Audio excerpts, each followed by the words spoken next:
अग्निवास क्या है? अग्निवास कैसे करें? अग्निवास कैसे निकालें? अग्निवास निकालने की विधि क्या है? अग्निवास का विचार कब करते हैं? अग्निवास का विचार कब नहीं करते हैं? इन सभी प्रश्नों का उत्तर यानी अग्निवास संबंधी समस्त महत्वपूर्ण जानकारियों को हम इस वीडियो में जानेंगे। नमस्कार, एस्ट्रोराइव की ओर से आपका बहुत बहुत स्वागत है। आइए शुरू करते हैं। सबसे पहली बात कि अग्निवास क्या है। अग्निवास यानी भगवान अग्निदेव का वास। हम किसी भी जप अनुष्ठान के पश्चात हवन करते हैं या आपको किसी भी हवन करना है, होम करना है, यज्ञ करना है, तो उस यज्ञ को करने के लिए अग्निदेव की आवश्यकता होती है, यानी भगवान अग्निदेव की आवश्यकता होती है, आग जलाने की आवश्यकता होती है। और इसके लिए अग्निवास का मुहूर्त देखा जाता है कि उस समय अग्निवास कहाँ है, यानी पृथ्वी पे है या आकाश में है या पाताल में है।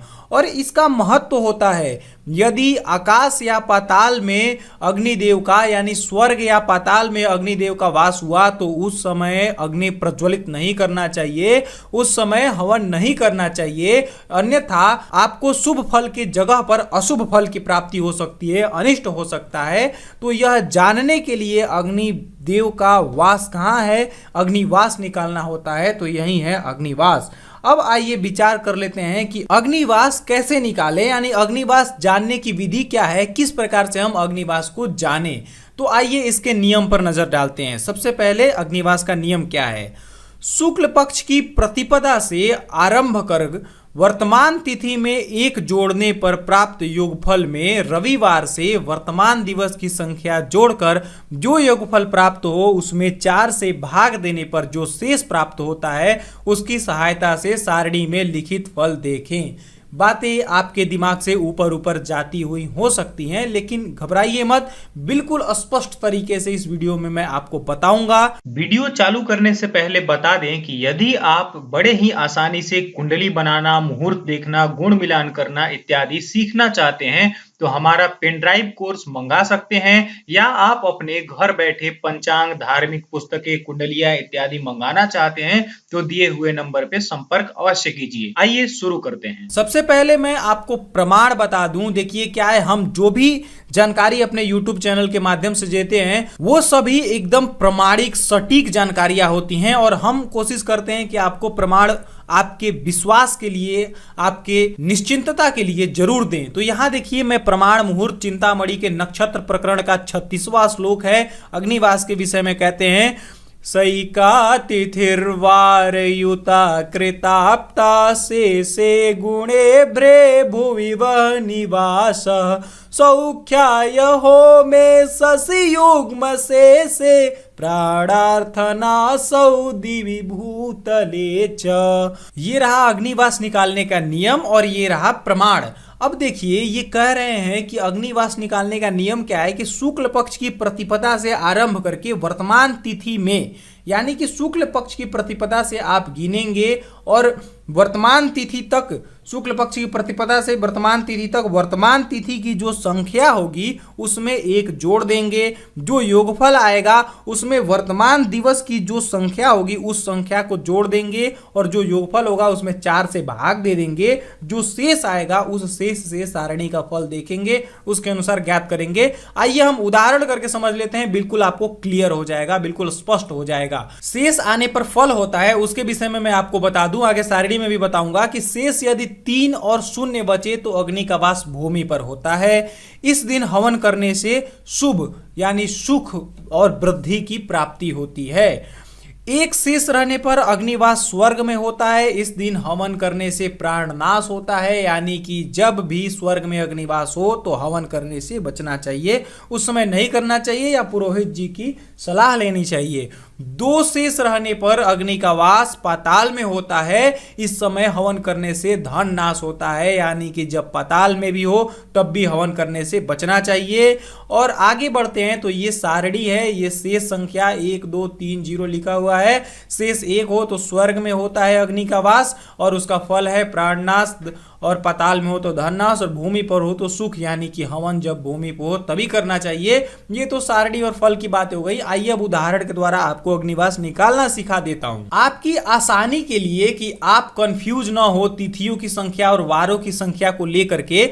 उसके लिए मैंने समस्त तिथियों का यहां पर शुक्ल पक्ष और कृष्ण पक्ष का संख्या उनके सामने लिख दिया है। जैसे कि देखिए, शुक्ल पक्ष की प्रतिपदा है, जिस दिन आप अग्निवास निकाल रहे हैं तो उस दिन आप वर्तमान तिथि की संख्या 1 मानेंगे। यदि शुक्ल पक्ष की दशमी है, जिस दिन आप अग्निवास निकालना चाह रहे हैं, तो उस दिन आप वर्तमान तिथि की संख्या 10 मानेंगे।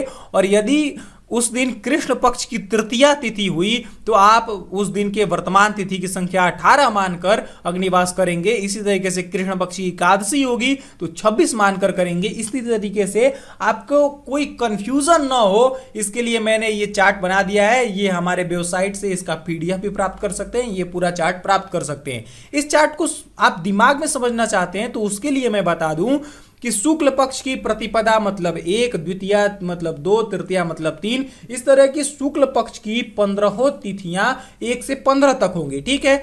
अब जब कृष्ण पक्ष प्रारंभ होगा तो कृष्ण पक्ष की प्रतिपदा, तो प्रतिपदा 1 और पीछे शुक्ल पक्ष की 15 तिथियां यानी कि 16, यानी कृष्ण पक्ष की प्रतिपदा तिथि को 16 मानेंगे, 16 संख्या मानकर गणित करेंगे। इसी तरीके से यदि कृष्ण पक्ष की पंचमी तिथि है तो पंचमी यानी 5 और शुक्ल पक्ष की 15 तिथियां यानी 15, 5, 20। इस तरीके से कृष्ण पक्ष की पंचमी हो तो वर्तमान तिथि की संख्या 20 मानकर गणित करेंगे। बाकी आप कोई भी कंफ्यूजन हो तो इस चक्र को देखकर समझ सकते हैं। इसी तरीके से वर्तमान वार की संख्या निकालना हो तो आपको बता दूं कि रविवार की संख्या आप 1 मानेंगे और रविवार से गिनेंगे। मान लीजिए जिस दिन आपको अग्निवास निकालना हो उस दिन बुधवार है तो रविवार, सोमवार, मंगलवार, बुधवार, चौथे स्थान पे बुधवार आया तो उस दिन आप वर्तमान दिवस की संख्या 4 मानेंगे। इस तरीके से आप गणित करेंगे और बाकी कोई भी कंफ्यूजन क्रिएट ना हो उसके लिए मैंने वारों के सामने उनके संख्याओं को यहां लिख दिया है। इसे देख करके आप स्पष्ट तरीके से संख्या जान सकते हैं। मान लीजिए जिस दिन आपको अग्निवास निकालना हो और गुरुवार हो तो उस दिन वर्तमान वार का संख्या 5 मानकर आप गणित करेंगे। आइए आगे बढ़ते हैं उदाहरण की ओर। यहां पर मैं पहला उदाहरण लिया हूं पौष शुक्ल प्रतिपदा दिन शुक्रवार यानी 27 तारीख 12वां महीना 2019 का। ठीक है, इस दिन का लेके उदाहरण हम समझेंगे। अब देखिए, वर्तमान तिथि की जो संख्या है इस दिन 1 है क्योंकि पौष शुक्ल प्रतिपदा है, शुक्ल पक्ष की प्रतिपदा तिथि है और शुक्ल पक्ष की प्रतिपदा से ही हम काउंटिंग शुरू करते हैं। तो प्रतिपदा मतलब 1 और वह शुक्ल पक्ष की है तो 1 का 1 ही होगा। वर्तमान दिन के तिथि की संख्या 1 है। अब आज इसे सारणी में भी देख लीजिए, शुक्ल पक्ष की प्रतिपदा तिथि का कितना मान होगा भाई। हम इधर सारणी में आए, इधर देखते हैं शुक्ल पक्ष की प्रतिपदा का 1 है तिथि संख्या, तो इसे हम 1 यहां पर लिखे हैं गणित में। यहां देखिए शुक्ल पक्ष की प्रतिपदा है तो वर्तमान दिन के तिथि की संख्या 1। ठीक है। इसी तरीके से शुक्रवार है तो वर्तमान दिन के वार का संख्या क्या है, 6 है। यहां गिनेंगे रविवार, सोमवार, मंगलवार, बुधवार, गुरुवार, शुक्रवार। शुक्रवार छठे स्थान पे आ रहा है तो यहां हम 6 लिख दिए। और आप कोई भी कंफ्यूजन क्रिएट ना हो इसलिए आप यहां शुक्रवार को सारणी में भी देख सकते हैं। यहां देखिए हम शुक्रवार को सारणी में देखें तो सामने 6 प्राप्त हो रहा है तो इसलिए हम यहां वर्तमान वार का संख्या यहां हम 6 ले लिए। ठीक है, तो ये हो गया वर्तमान दिन का संख्या और वर्तमान वार का संख्या। अब हम देखिए यहाँ सूत्र को तोड़ के लिखिए, जो हम ऊपर नियम बताए हैं उसे सूत्र के हम फॉर्म में लिखते हैं तो क्या होता है, वर्तमान दिन के तिथि की संख्या धन 1।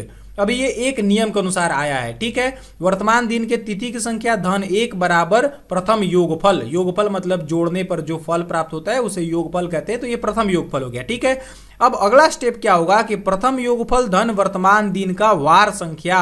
वर्तमान दिन का वार संख्या ये, तो प्रथम योगफल जो यहाँ पे प्राप्त होगा और फिर वर्तमान दिन का वार संख्या, इन दोनों को जोड़ेंगे द्वितीय योगफल प्राप्त होगा। और द्वितीय योगफल में 4 से भाग दे देंगे, ये 4 नियम के अनुसार है, 4 से भाग दे देंगे तो हमें शेष प्राप्त हो जाएगा और शेष से हम सारणी देखेंगे। तो आइए इस उदाहरण को समझ लेते हैं। अब देखिए यहां सूत्र कह रहा है कि वर्तमान तिथि की संख्या, तो वर्तमान तिथि की संख्या 1 है चूंकि हम लोग शुक्ल पक्ष की प्रतिपदा लिए हैं। यहां आप देख पा रहे होंगे कि हम शुक्ल पक्ष की प्रतिपदा लिए हैं तो वर्तमान तिथि की संख्या हमारी हो गई 1 और यह नियम अनुसार 1 आया है तो 1 वर्तमान तिथि की संख्या धन 1। बराबर 1 1 2 हो गया। तो यह हो गया हमारा प्रथम योगफल। ठीक है, अब हम प्रथम योगफल धन वर्तमान दिन का वार संख्या जोड़ेंगे। तो प्रथम योगफल ये 2 है और धन वर्तमान दिवस का वार संख्या है 6। ऊपर ही हम देख चुके हैं, ये वर्तमान वार है हमारा शुक्रवार और इसका वार संख्या है 6। तो इसे हम यहाँ पर प्रथम योगफल में जोड़ दिए 6 को, 14 हो गया 8। अब यहाँ पर इस 8 ये जो है द्वितीय योगफल है हमारा, ये 8 द्वितीय योगफल है। इस द्वितीय योगफल में 4 का भाग दे देंगे तो 8 बगे 4। तो यहाँ देखिए 8 में हम 4 का भागा दे के देख लेते हैं। 8 में 4 का भाग दिए तो 4 दूनी के 8, 2 बार में गया 8 8, यहाँ कट गया, 8 में से 8 घटाए 0 आया। तो हमारा शेष प्राप्त हुआ 0।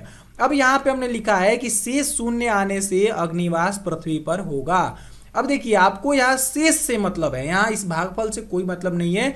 आपको जो शेष आएगा उससे सारणी में देखना है। तो आइए हम सारणी की ओर चलते हैं। हमने जो गणित किया वर्तमान दिन के अग्निवास जानने के लिए, तो हमें शेष 0 प्राप्त हुआ। अब इस शेष आने पर हम सारणी में सीधे देखेंगे। सारणी में देखने पे क्या है भाई, शेष जब 0 आए, शेष जब 3 या 0 आए तो अग्निवास कहाँ होता है, भूमि पर होता है, यानी पृथ्वी पर होता है। और इस दिन का फल क्या है, सुख की प्राप्ति होगी।